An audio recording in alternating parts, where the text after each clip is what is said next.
அனைவருக்கும் வணக்கம். இது ஏகேஎன் ஸ்டுடியோ. நீ நம்ம தளபதி ஜனநாயகன் படத்துலேருந்து தளபதி கச்சேரின்னு சொல்லிட்டு பாட்டு வந்திருக்கு. ரொம்ப நாளாக இந்த பாட்டு வெயிட்டிங். ஏன்னா அவருக்கு நடந்த விஷயங்கள், சில விஷயங்கள் இருந்து ஓகே விட தனிப்பட்ட ரீதியாக அது ஒரு கச்சேரியாக நடந்துருச்சு.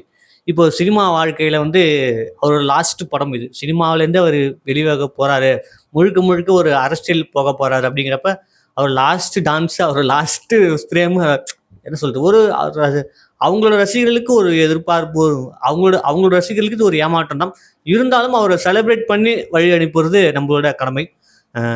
அது நம்ம கொடுக்கல, அவங்களா விருப்பப்பட்டது. ஸோ ஒருவேளை எலெக்ஷன்ஸில் சப்போஸ் ஏதாவது மாறினாலும் திரும்பி படம் நடிக்கணும் வரலாம், பரவாயில்ல. படம் நடிக்கணும்னு சொல்லி ஒரு ஆசை. ஏன்னா கொண்டாடின ஒரு மனுஷனை திரும்ப நம்ம ஸ்க்ரீனில் கொண்டாட முடியாது அப்படிங்கிறது கொஞ்சம் வருத்தம் தான்.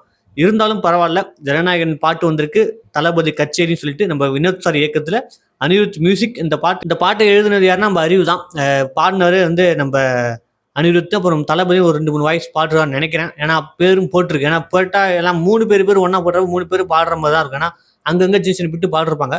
சரி, நம்ம பாட்டை பார்த்துட்டு பாட்டுக்குள்ளே என்னென்ன விஷயங்கள் நம்ம பேசலாம், அதை பற்றி அப்புறம் பேசலாம். தேட்டா பாட்டை பார்க்க போயிடலாமா? தளபதி கச்சேரி ரெடி.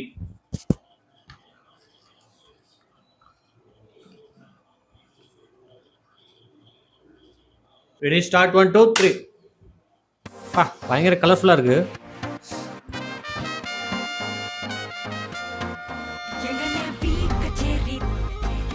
எங்க அண்ணன் வி கச்சேரியா? தளபதி கச்சேரி. ஓகே, அனிருத் போடு. பயங்கர கலர்ஃபுல்லா இருக்கு. கொஞ்சம் பாரு, அண்ணனோட பேரு ஜொலிக்குதுடா, ஸ்லோமோ தெரிக்குதுடா, அன்பா நம்பி சிக்னேச்சர். காலம் பொறக்குதுடா, தனக்குன்னு வாழாத, தரத்துல தாழாத போடு.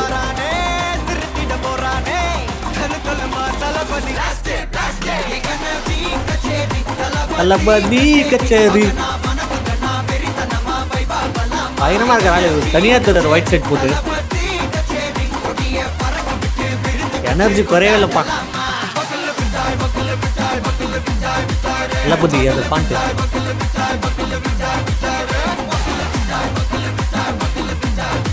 வீட்டு பயங்கரமா இருக்கு. போடு, கிளாசிக் டைட்டில் கடா.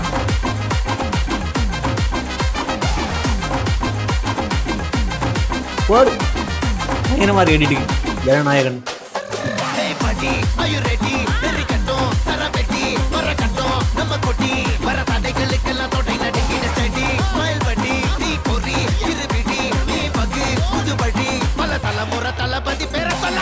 போடு.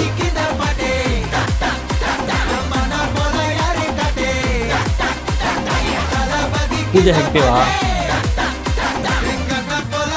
போஸ்ட் பயங்கரமா இருக்கு. சூப்பரா இருக்குல்ல? அதை பத்தி வாய்ஸ் தெரியும்.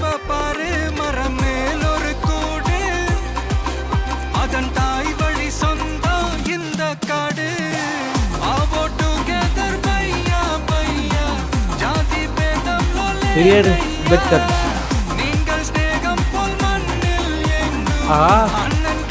அமிதா பஜு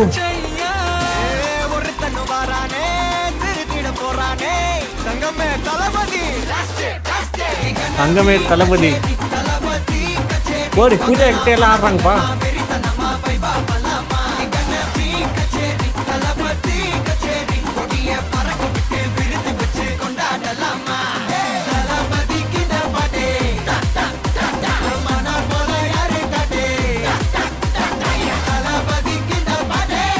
பயங்கரமான பீட்டு. யாருன்னா காட்டுறாடே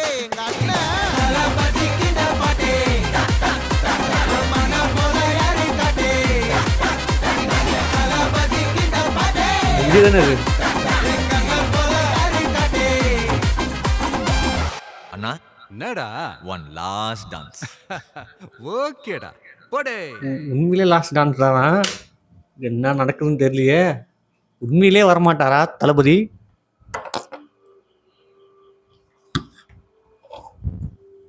தளபதி கச்சேரி பாட்டு பார்த்தாச்சு. என்ன சொல்ல போனால் ஒரு ஃபேர்வெல் டே மாதிரி தான். கலர்ஃபுல்லாக ஏன் இப்போ இதுவாக போகாமல் ஒரு கலர்ஃபுல்லாக ஒரு ஜாலியாக அவரோட புகழ் அப்படி பாட்டு அது மாதிரி போகிற மாதிரி தான் இருக்குது இந்த பாட்டு. அணி வந்து ஒரு ஃபாஸ்ட் பிட் லைட்டாக ஸ்டார்டிங்கில் கொஞ்சம் சலம்பல வாட அடிச்சுது. இருந்தாலும் ஓகே மேட்ச் பண்ணிட்டாரு. அங்கங்கே தளபதி வாய்ஸு, தளபதி அந்த வாய்ஸ் சென்டர் வரப்ப அது ஒரு போர்ஷன் வந்து ஒரு அரசியல் பேசுகிற மாதிரி அந்த போர்ஷன் இருக்குது. இதுதான் வந்து இந்த படம் எந்த மாதிரி கதைன்னு சொல்ல போகுதுன்னு நினைக்கிறேன். ஏன்னா சும்மா பாட்டுன்னு விட மாட்டாங்க. ஏதோ அரசியல் சம்மந்தமாட்டே ஏதோ ஒரு கதை இது உள்ள இருக்குன்னு நினைக்கிறேன். ஒரு சில வேர்ட்ஸ்லாம் வந்து நல்லா இருந்தது பார்க்கறதுக்கு. அனிருத் வந்து பீட் வந்து பயங்கர ஸ்பீடாக போகுது. வரிகள் வந்துட்டு கொஞ்சம் கிளியராக இருந்திருக்கலாமோ, எனக்கு புரியுது. ஓகே ஒரு மாஸ் எலமெண்ட்ஸ் உள்ள பாட்டுனா அப்படி தான் இருக்கும். இருந்தாலும் கொஞ்சம் புரியுற மாதிரி இருந்திருக்கலாம். அது சவுண்டு வந்து பீட் கொஞ்சம் அதிகமாக போச்சு. ஒருவேளை என்னன்னு புரியல எனக்கு. நல்லா இருக்குப்பா, குரல்லாம் சொல்ல முடியாது, நல்லா இருக்கு, பாட்டு நல்லா இருக்கு. ஏன்னா கமர்ஷியல் ஹீரோக்கு இப்படி தான் போட முடியும். நம்ம வந்து ஒரு அந்த மாதிரி போட முடியாது. கமர்ஷியல் ஹீரோ அந்த ஃபர்ஸ்ட் பாட்டு ஃபேர்வெல் டேமுங்கிறப்ப வந்து கொஞ்சம் இப்படி தான் கொடுத்தாகணும். ஹெச் வினோத் வந்து இந்த பாட்டை எப்படி கையாள போறான்னு தெரியல. அதே மாதிரி பூஜா ஹெக்டேவும் நம்ம மமிதா பேஜுமே ஒரு லாஸ்ட் அந்த சீனில் வந்து ஆடுறாங்க. அது பார்க்க நல்லா இருக்கு. ஒருவேளை குடும்ப பாட்டா இல்லை வந்து ஸ்டார்டிங்கில் எப்படி இந்த பாட்டு எங்கே பிளேஸ் பண்ண வந்தார் ஃபுல் தளபதி பாட்டுன்னு நினைச்சேன். ஆனால் தளபதி பாட்டா இருந்தாலும் அவங்க உள்ளன்றதை பார்த்தா ஏதோ ஒரு ஃபெஸ்டிவல் டைமில் அந்த பாட்டு என்ட்ராகும் போல அங்கே வந்து மாஸ் எலமெண்ட்ஸ் காட்டுற மாதிரி இருக்குது. ஹெச் வினோத் மேலே ஒரு மிகப்பெரிய ஒரு நம்பிக்கை இருக்குது. ஏன்னா வந்து சும்மா ஏனோ கமர்ஷியல் கொண்டு போகிற ஆள் கிடையாது. உள்ளே ஏதாவது ஒன்று சொல்லுவார் இந்த மக்களுக்கு. இந்த யாருக்காச்சும் சொல்லணும்ல, ஸோ அதை சொல்கிற ஒரு ஆள். எப்படி துணிவில் பேங்க் அந்த பணத்தை பற்றி சொல்லிருப்பாரு, வலிமையில் ரேசிங் அந்த இது கஷ்டப்பட்டு சொல்லிருப்பாரு, நேர்கொண்ட பார்வையில் பெண்களுக்கு அதுக்கு பற்ற கஷ்டத்தை அதையும் சொல்லிருப்பாரு. ஸோ அந்த மாதிரி ஏதோ ஒன்று உள்ளே சொல்கிறாரு சதுரங்க வேட்டை. அவரோட படங்கள் எல்லாமே ஒரு மக்களுக்கு ஏதோ ஒன்று தெளிவுபடுத்துகிற மாதிரி இருக்கும். ஸோ அதை மாதிரி ஜனநாயகனும் அது மாதிரி இருக்குன்னு நினைக்கிறேன். ஏன்னா இது கெரியரோட லாஸ்ட் படம் தான், சும்மா கடமையும் எடுத்து அப்படி போடுற ஒரு ஆள் கிடையாது வினோத் சார். ஸோ அதனால ஒரு நம்பிக்கை இருக்குது. விஜய் வந்து இதில் பார்க்குறப்ப நல்லா இருக்குது பார்க்கறதுக்கு. விஜயோட நம்மளுக்கு நல்லா இருக்கு. அவர் ஒரு ஸ்க்ரீன் பிரசன்ஸ் இருக்கு. எத்தனை ஆண்டுகளாக இருக்காரு அப்படிங்கிறப்ப அவரோட பொட்டன்ஷியல்னு அவருக்கு தெரியும். இதுக்கப்புறம் அவர் விஜய் வந்து அரசியலுக்கு போகிறாரு. தமிழ் சினிமாவில் வந்து இல்லை அவருக்கு லாஸ்ட் படம் அப்படின்னு சொல்லிட்டு இருக்காரு. பார்ப்போம், அதை விஜய் தான் வந்து முடிவு செய்யணும். இது வந்து அவரோட படமா இல்லை வந்து அங்கேருந்து திரும்பி வருவாரா அப்படிங்கிற மாதிரி கேள்வி கேட்குறேன். திரும்பி விஜய் சினிமாவுக்கு வருவாரா இல்லை அவ்வளோதான் ஒன் வே கோ அப்படின்னு சொல்லிட்டு போயிடுவாரான்னு தெரில. அது காலம் தான் முடிவு சொல்லும்.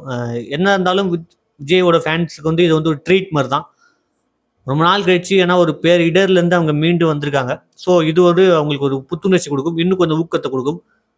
பாட்டு எனக்கு ரொம்ப பிடிச்சிருக்குப்பா, நல்லா இருக்கு. ஏன்னா எடுத்தோம் நம்மளுக்கு எந்த பாட்டும் பிடிக்காது, போக அது பிடிக்க ஆரம்பிச்சிடும். ஸோ அது இனிமேட்டு ரீல்ஸில் ஓடி இந்த பாட்டு டான்ஸிங்ஸ்லாம் ஓடி சூப்பராக போயிடும். அப்புறம் உள்ள என்னவோ சின்ன பிட்டு பார்த்தேன், இது தப்பாக ரிட்டன் தெரில.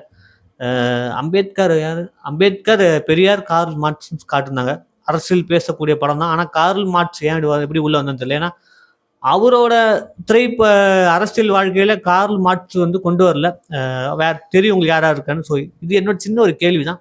இது தப்பா ரைட்டாக பார்த்துலாம். என்னை பொறுத்த வரைக்கும் ஜனநாயகனோட ஃபர்ஸ்ட் சிங்கிள் தளபதி கச்சேரி, இந்த பாட்டு வந்து நல்லா இருக்கு. இந்த பாட்டோட கருத்து என்னன்னு சொல்லி நீங்க கீழே கமெண்ட் பண்ணுங்க.